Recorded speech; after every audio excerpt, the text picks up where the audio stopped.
How's it going, guys? It's Jayden, Head of Research and Product Development here at MZoo, back again today talking about what is thiamine. But first, if you haven't already, make sure to hit that subscribe button. I'm going to be coming out with tons of more content just like this to teach y'all a lot about supplements. So if you're interested in that, please make sure to subscribe.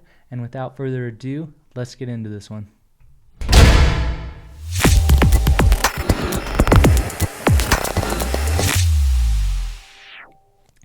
Thiamin, otherwise known as vitamin B1, is an essential vitamin that is usually more or less pretty dense in a relatively healthy diet.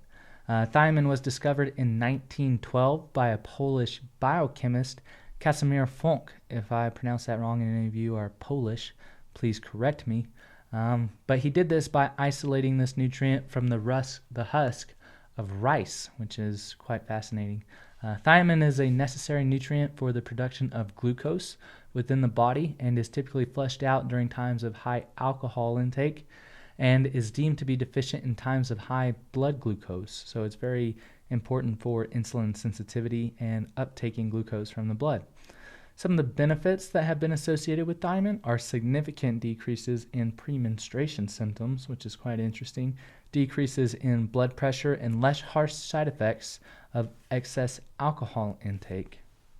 Some of the best sources from food to get bioavailable and unreactive thiamin are pork, steak, orange juice, and mussels. Whenever you're supplementing with extra thiamin, you want to ensure that you're not exceeding 100 to 300 milligrams.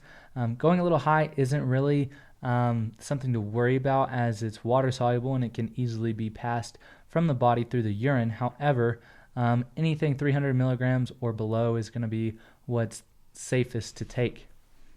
So that's all I got for this video. Again, make sure to subscribe if you haven't already. Hit the like button if you like this video, if you learned something, and make sure to comment down below if you have any ideas for topics for future videos or any kind of tips that I can use to make these videos better.